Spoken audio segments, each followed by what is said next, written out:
The Galaxy S6 ushered in a new era for Samsung, one that finally made their designs relevant and highly coveted. All the work put into it was great, like really great, but some critics would call out how they took away a couple of the conveniences we grew comfortable finding with the S5. Well, they listened, and they're delivering the goods with its latest flagship. Hey guys, John V from Phone Arena here. You're watching our video review of the Samsung Galaxy S7. Let's talk about its performance first, before we get to the really good stuff.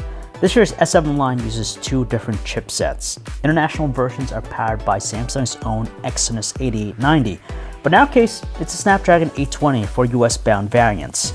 So far, it's proven to be quite an effective package, producing buttery operations and responses just about everywhere you look, including graphics processing, where it's a beast at.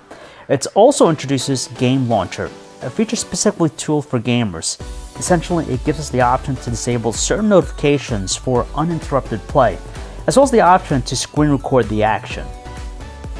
The TouchWiz UI is layered on top of Android 6.0.1 Marshmallow. There's not a tremendous difference to this year's flavor. That's not a bad thing, since it's incredibly powerful and covers the gamut.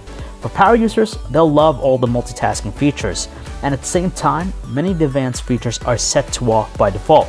So it's still straightforward and streamlined to please those who don't want the hassles. Call quality has been vastly improved over its predecessor. For one, it adopts the extra volume mode we first saw with the Note 5, so there's plenty of volume through the earpiece. Speaking of the earpiece, it's powerful, loud, and voices have great clarity. And that also extends to the other end of the line too. However, the speakerphone's a bit too underpowered for our liking. That becomes more realized as we use the phone to listen to music, just because its peak output reaches 72.7 decibels, a mark that's less than what the S6's speaker produced. While it's not going to reverberate across large rooms, the headphone jack dishes up a more delightful experience with its stronger output. And of course, it's a beauty for watching videos. Even though the specs are no different from before, Samsung still makes some of the best screens around. The 5.1-inch Quad HD Super AMOLED screen is just as magnificent and detailed. Colors are accurate and true to life. That's presuming you're using the basic display mode, although adaptive mode does boost the contrast and saturation for a more alluring package. There's also the new always-on display, which shows the time and some notifications, even certain stock images. It's an evolution to what they've offered in the past, so now it's one less process on our part just to view those things from a glance. What's a bit shocking though is that there's a slight dip to its brightness and color temperature. They're not bad, since its 484 nits is still bright, and its 6800 Kelvin color temperature is still near that ideal reference point of 6500 Kelvin. It's nice that the glass on the front slope around the edges to meet the metal trim bezel, producing a more seamless finish.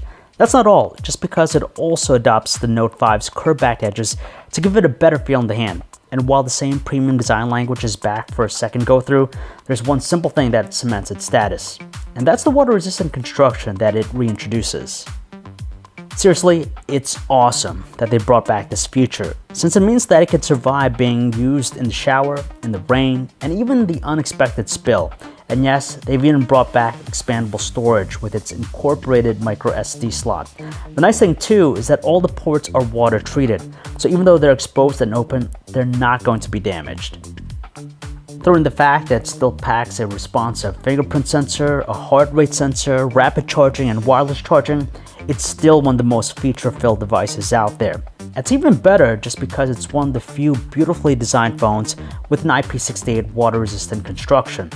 Sorry Sony, you're not the only one that does this anymore. The only thing here gone is the IR blaster. We know, it's unfortunate, but it seems few people use it. The camera in the back is now a 12 megapixel one. Don't be alarmed thinking that's set back, because it's really not, because it captures some breathtaking photos and videos. There's no compromise to its details capture, which is complemented with its proper exposure, bold colors, and a nice handling of dynamic range. And just like its predecessors, it's a master when it comes to shooting photos when the conditions are ideal. However, its low-light performance is what's most improved. It's mainly attributed to the larger 1.4 micron size pixels and dual pixel technology that it employs. Essentially, it's able to absorb in more light than most cameras, producing shots that are brighter and less noisy, without huge losses to its quality. Hardcore shutterbugs will love that the same camera interface is here, but we really wish it had a true manual mode for video recording. Whether you're shooting at 4K, Quad HD, or even 1080p resolution, you're gonna get fantastic results. There's a bit of a wobble effect with 4K capture when rolling the camera quickly.